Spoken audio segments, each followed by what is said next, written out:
السلام علیکم ورحمۃ اللہ وبرکاتہ۔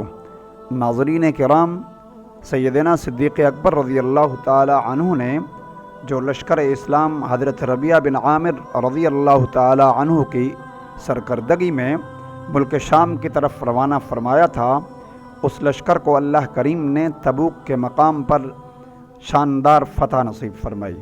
تو حضرت ربیعہ بن عامر رضی اللہ تعالی عنہ نے وہاں سے حاصل ہونے والے مال غنیمت کو حضرت شداد بن اوس رضی اللہ تعالی عنہ کی قیادت میں 500 سپاہیوں کے ساتھ اس سارے مال غنیمت کو مدینہ کی طرف روانہ فرمایا۔ جیسے ہی یہ لشکر اسلام مدینہ تجربہ پہنچا تو مسلمانوں نے اس کا شاندار استقبال کیا اور سیدنا صدیق اکبر رضی اللہ تعالی عنہ نے اللہ کا شکر ادا کیا اور مسلمانوں کو کامیابی کی مبارکباد دی۔ اس کے بعد آپ نے انتہائی سرعت کے ساتھ تمام مسلمانوں کو مدینہ بلایا اور 3 شاندار اور جرار قسم کے لشکر تیار فرمائے۔ تمام لشکر کا سربراہ، تمام افواج اسلام کا سربراہ حضرت ابو عبیدہ بن جراح رضی اللہ تعالی عنہ کو فرمایا، ان کو امیر مقرر فرمایا، اور اسی طرح حضرت عمرو بن عاص رضی اللہ تعالی عنہ کو 9000 کا لشکر دے کر فلسطین کی طرف روانہ فرمایا، اور حضرت خالد بن ولید رضی اللہ تعالی عنہ کو 900 سواروں کا لشکر دے کر عراق کی طرف روانہ فرمایا۔ اس طرح حضرت ابو عبیدہ بن جراح رضی اللہ تعالی عنہ کو تمام لشکروں کا سربراہ بنایا، آرمی چیف مقرر فرمایا، اور ساتھ ہی حضرت ابو عبیدہ بن جراح رضی اللہ تعالی عنہ کو نکلنے کا حکم فرمایا۔ اس زمانہ میں علامہ واقدی رحمۃ اللہ نے لکھا ہے کہ زمانہ جاہلیت اور زمانہ اسلام میں ہمیشہ سے معمول تھا کہ تجارت پیشہ لوگ ملک شام سے گندم، جو، روغن زیتون، منقع اور سیب لے کر مدینہ تجربہ میں فروخت کیا کرتے تھے۔ جس زمانہ میں حضرت سیدنا صدیق اکبر رضی اللہ تعالی عنہ لشکر اسلام کی ترتیب اور فوج کی روانگی کا سامان پیدا فرما رہے تھے، اس وقت بھی یہ تجار مدینہ تجربہ آئے ہوئے تھے۔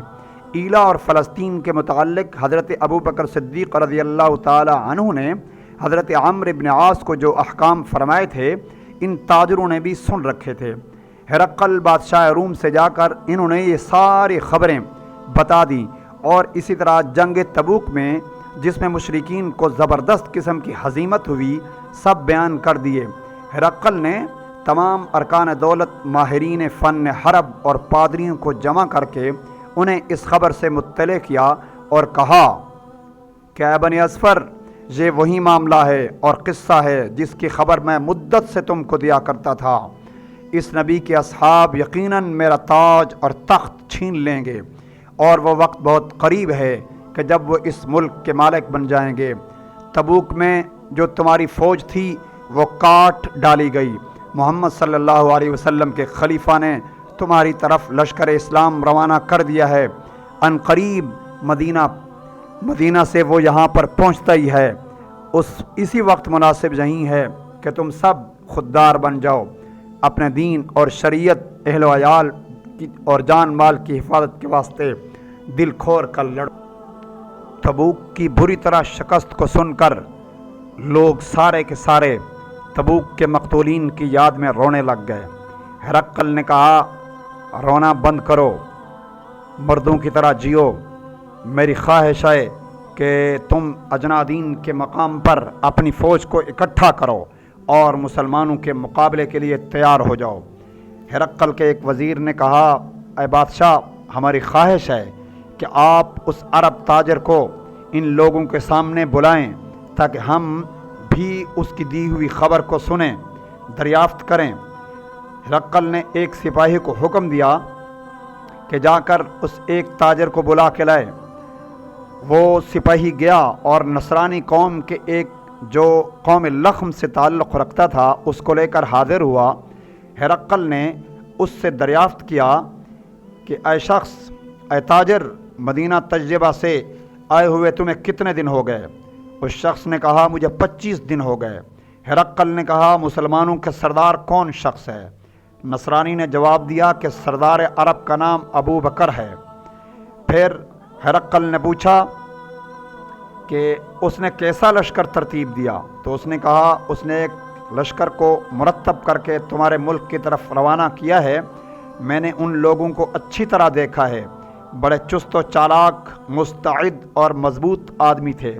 ہرقل نے کہا ابو بکر کو بھی دیکھا ہے یا نہیں؟ اس تاجر نے کہا ہاں میں نے خود اس سے دیکھا ہے، وہ میرے پاس چل کر آئے تھے اور مجھ سے 4 درہم میں ایک چادر خریدی تھی، انہوں نے اپنے شانوں پر ڈالی تھی۔ وہ ایک معمولی آدمی کی طرح بلا امتیاز اور فرق کے صرف 2 کپڑوں کے اندر بازاروں میں پھرتے ہیں، لوگوں کے حقوق کی نگہبانی کرتے ہیں، کمزور لوگوں کو ان کا حق دلاتے ہیں، کمزور اور قوی اس کی نظر میں برابر ہیں۔ اس کے بعد ہرقل نے کہا اچھا ان کا حلیہ بیان کرو۔ کہا ان کا قد لمبا ہے، گندم گو رنگ ہے، رخسار ہلکے اور پتلے ہیں، انگلیوں کے جوڑ کشادہ اور آپ کے اگلے دانت انتہائی خوبصورت ہیں۔ ہرقل یہ سن کر ہنس پڑا اور کہا یہ تو وہی محمد صلی اللہ علیہ وسلم کے خلیفہ ہیں جو ہم نے اپنی کتابوں میں لکھا ہوا دیکھا ہے۔ اس کے بعد امر خلافت ایک ایسے شخص کے سپرد ہوگا جو ہماری کتابوں میں لکھا ہے۔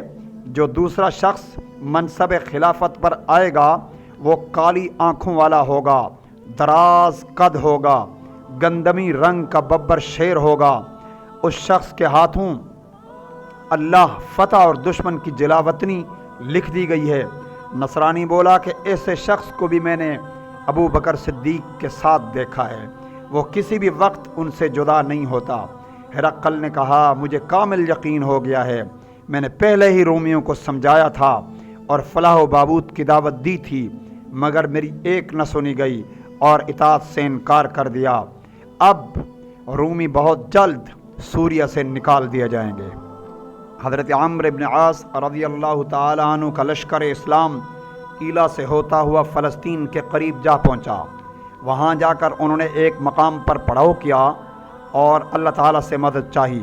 ایک دن قیام کرنے کے بعد اگلے دن حضرت عمرو بن عاص رضی اللہ تعالی عنہ نے تمام مسلمانوں کو اکٹھا کیا اور ان کے سامنے فرمانے لگے کہ ہم اللہ سے مدد مانگتے ہیں کیونکہ طاقت اور قوت سب اسی بزرگ اور برتر کے قبضے میں ہے۔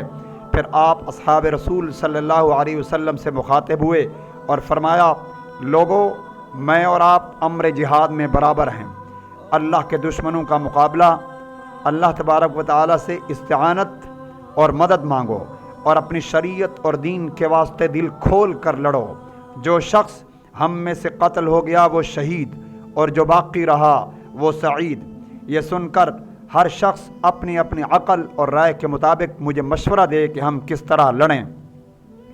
بعض لوگوں نے رائے دی کہ ہم جنگل میں جا کر پڑاؤ ڈالیں اور وہاں پر جا کر لڑیں کیونکہ رومی جنگل میں نہیں لڑ سکتے۔ بعد نے اس سے اختلاف کیا۔ حضرت عبداللہ بن عمر رضی اللہ تعالی عنہ اس لشکر کے اندر موجود تھے، یعنی فاروق اعظم رضی اللہ تعالی عنہ کے بڑے صاحبزادے کھڑے ہوئے اور فرمایا اللہ کی قسم میں ان کے مقابلے اور کفار کے قتل سے کبھی باز نہیں آ سکتا اور نہ ہی میری تلوار نیام میں جا سکتی ہے۔ جس کا دل چاہتا ہے میدان جنگ میں ٹھہرے اور جس کا دل چاہتا ہے وہ لوٹ جائے، مگر یاد رہے جو شخص نیک کام سے بھاگے گا اللہ سے بھاگ کر کہیں نہیں جا سکتا۔ حضرت عمرو بن عاص رضی اللہ تعالی عنہ نے حضرت عبداللہ بن عمر اور مسلمانان مکہ کی بات سن کر بہت خوش ہوئے اور فرمانے لگے کہ میں چاہتا ہوں کہ حضرت عبداللہ بن عمر رضی اللہ تعالی عنہ کی سربراہی میں کچھ جوان دے کر بطور ہر اول دستہ کے اپنے لشکر سے آگے روانہ کروں تاکہ تم حریف کے لشکر کی حرکت کو دیکھو اور اس کی چال کو دیکھو اور ہمیں اطلاع کرو۔ حضرت عبداللہ ابن عمر رضی اللہ تعالی عنہ نے فرمایا آپ کا جو ارادہ ہے آپ پورا کریں، میں اپنے نفس سے متعلق بالکل بھی بخیل نہیں ہوں کہ اس کو اللہ کے راہ میں صرف نہ کر سکوں۔ حضرت عمرو بن عاص نے ایک نشان بنا کر انہیں مرحمت فرمایا اور 1000 سواران بہادران قوم بنی کلاب، طائف اور ثقیف سے ان کی محتاطی میں دے کر ان کو روانگی کا حکم دیا۔ حضرت عبداللہ ابن عمر رضی اللہ تعالی عنہ 1000 کا لشکر لے کر چل پڑے۔ دن اور رات مسلسل چلتے رہے۔ اگلی صبح کے وقت اچانک آپ کے سامنے ایک غبار اٹھتا ہوا دکھائی دیا۔ آپ نے اپنے لشکر سے فرمایا کہ یہ غبار اور گرد لشکر جیسی معلوم ہوتی ہے، میرا گمان ہے کہ یہ رومیوں کا ہر اول دستہ ہے۔ یہ کہہ کر آپ نے توقف کیا اور تمام لشکر کو اسی جگہ ٹھہرنے کا حکم دیا اور آہستہ آہستہ ان کا انتظار کرنے لگے۔ یہ گرد اور غبار جیسے ہی ہٹا اور پوری تحقیق ہو گئی کہ یہ دشمن کا ہر اول دستہ ہے، تو ان کے قریب پہنچ کر معلوم ہوا کہ یہ رویس نے اپنے لشکر کے آگے 10,000 سواروں پر مشتمل ہر اول کے طور پر آگے ان کو بھیجا ہے تاکہ لشکر اسلام کی خبریں اس تک پہنچائی جائیں۔ حضرت عبداللہ ابن عمر رضی اللہ تعالی عنہ نے یہ دیکھ کر اپنے لشکریوں سے مخاطب ہو کر فرمایا، تم انہیں مہلت نہ دو بلکہ ان پر ٹوٹ پڑو، آخر تمہارے ہی مقابلے کے لیے تو آئے ہیں، اللہ تبارک و تعالی ان پر تمہاری مدد فرمائیں گے، یاد رکھو جنت تلواروں کے سائے میں ہے۔ یہ سنتے ہی بہادران اسلام نے اس زور سے تکبیر اور لا الہ الا اللہ محمد الرسول اللہ پڑھی کہ شجر و حجر اور 4 پائیوں تک اس کا جواب دینے لگ گئے اور تکبیر کے فوراً بعد حملہ کر دیا۔ سب سے پہلے حملہ کرنے والے میں حضرت عکرمہ بن ابو جہل اور اس کے ساتھ سہیل بن عمر اور پھر ضحاک بن ابو سفیان نے حملہ کیا اور آپ نے للکار کر ان کو پکارا۔ ان کے بعد مہاجرین اور انصار نے حملہ کر دیا اور آخر دونوں لشکر آمنے سامنے ہو گئے اور مل گئے۔ تلواروں اور نیزوں نے اپنا کام شروع کر دیا۔ حضرت عبداللہ ابن عمر فرماتے ہیں کہ جنگ کے دوران میں نے ایک رومی سوار کو جو بہت بڑے ڈیل ڈول کا تھا دیکھا کہ وہ لشکر کے دائیں اور بائیں گھوڑا دوڑاتے پھر رہا تھا۔ میں نے دل میں خیال کیا کہ یہ سپہ سالار افواج ہے، یہی شخص مجھے معلوم ہوتا ہے۔ حالانکہ لڑائی کی وجہ سے اس کے چہرے پر گھبراہٹ اور بزدلی چھائی ہوئی تھی، وہ اپنے بھاری جسم کی وجہ سے مست اور غضبناک اونٹ کی طرح پھر رہا تھا۔ میں نے اس پر حملہ کر دیا اور اپنے نیزے کو اس کی طرف بڑھایا۔ نیزے کی وجہ سے اس کا گھوڑا پیچھے ہٹا، میں نے فوراً نیزہ روک لیا۔ یہ دیکھ کر اس پر میرے متعلق یہ وہم سوار ہو جائے کہ یہ بھاگنا چاہتا ہے، یہ سوچ کر وہ شخص مجھ پر حملہ آور ہوا۔ میں نے نیزہ علیحدہ کر کے تلوار سونت کر اس کے نیزے پر اس زور سے ماری کہ اس کے نیزے کا پھل گر گیا اور اس کے ہاتھ میں محض ایک لاٹھی جیسی چیز رہ گئی۔ میں نے ایک دوسرا تلوار کا ہاتھ اتنی زور سے مارا کہ اللہ کی قسم مجھے یہ گمان ہوا کہ میں نے اپنی تلوار ایک پتھر پر ماری ہے اور اس کی چنگار کی آواز میرے کانوں میں جا پہنچی اور مجھے یہ ڈر ہوا کہ کہیں میری تلوار ٹوٹ نہ گئی ہو، مگر وہ بدستور باقی تھی اور اللہ کا دشمن اس شدت والی ضرب سے مذبوح ہو کر زمین پر گرا ہوا تھا اور میں نے اس پر دوسرا زبردست قسم کا ہاتھ مارا اور اس کے شانے کی ہڈی کو کاٹ کے رکھ دیا۔ آخرکار حریف گر پڑا اور میں نے اس کی زرہ اتار لی۔ مشرکین نے جس وقت اپنے سپہ سالار کو گرا ہوا اور مرا ہوا دیکھا تو گھبرا گئے۔ مسلمان چستی اور چالاکی کے ساتھ ان کو قتل کرنے لگے۔ ضحاک بن ابو سفیان اور حارث بن حشام کو شاباش کہ اتنی زبردست قوت کے ساتھ اللہ کی خوشنودی کے لیے لڑے کہ اس سخت ترین مصیبت کے اندر گرفتار ہوتے ہوئے بھی وہ گھبرائے نہیں، مگر اللہ نے ان کی مدد کی اور مسلمانوں کو فتح عطا فرمائی۔ بہت سارے مشرکین قتل ہو گئے، اکثر گرفتار کر لیے گئے۔ بہادران اسلام جمع ہوئے، مال غنیمت کو اکٹھا کر کے آپس میں کہنے لگے، عبداللہ ابن عمر کا کیا حال ہے معلوم نہیں، اللہ تعالیٰ نے ان کے ساتھ کیا معاملہ کیا ہے۔ بعد نے کہا قتل ہو گئے، ایک نے جواب دیا نہیں بلکہ گرفتار ہو گئے ہیں۔ بعد نے کہا اللہ تبارک و تعالیٰ نے جو کچھ بھی کیا ہوگا عبداللہ بن عمر کے ساتھ ان کے زہد اور عبادت کی وجہ سے اچھا ہی کیا ہوگا۔ ایک نے کہا کہ اگر عبداللہ ابن عمر ہمارے ہاتھ سے جاتے رہے تو یہ فتح ان کے بال کے برابر بھی نہیں ہے۔ حضرت عبداللہ بن عمر فرماتے ہیں کہ یہ ساری گفتگو میں سنتا چلا رہا تھا۔ جس وقت یہ ساری گفتگو سن چکا تو میں نے زور سے لا الہ الا اللہ محمد الرسول اللہ کا نعرہ لگایا اور اپنے علم کو لہراتا ہوا گھوڑے کو دوڑاتا ہوا ان کے سامنے آ ٹھہرا۔ جس وقت مسلمانوں نے میرے علم کو دیکھا تو میری طرف متوجہ ہوئے اور دریافت کیا، اے امیر آپ کہاں تھے؟ میں نے جواب دیا، میں سپہ سالار کفار کے مقابلے میں مشغول تھا، اللہ نے مجھے اس پر فتح نصیب فرمائی۔ تمام لوگوں نے مجھے دعائیں دی اور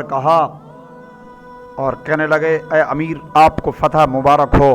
اس کے بعد مسلمانوں نے تمام مال غنیمت جس میں گھوڑے، اسلحہ اور مال تھا جمع کیا اور 600 قیدی گرفتار کیے گئے۔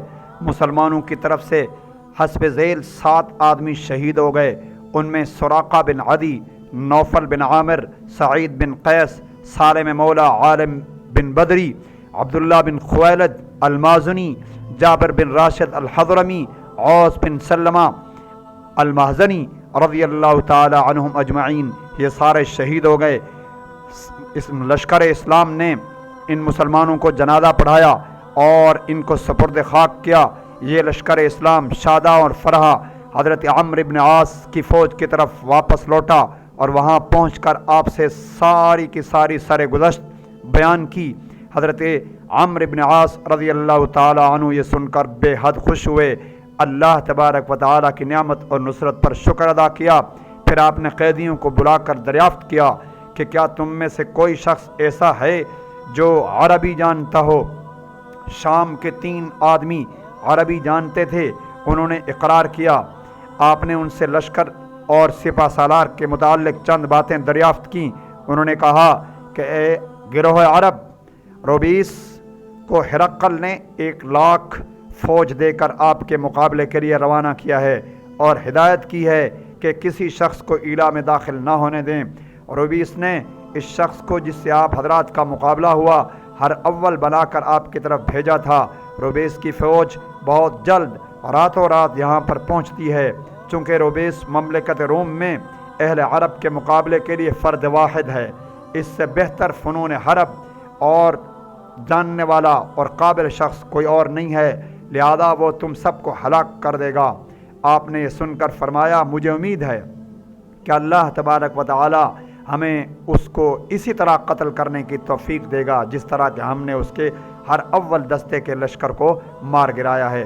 اس کے بعد آپ نے ان قیدیوں پر اسلام پیش کیا، مگر کوئی شخص بھی اسلام نہ لایا، تو آپ نے مسلمانوں کی طرف سے متوجہ ہو کر فرمایا، رومی لشکر بدلہ لینے کے لیے چل دیا ہے اور ان قریب شام تک وہ پہنچ جاتا ہے۔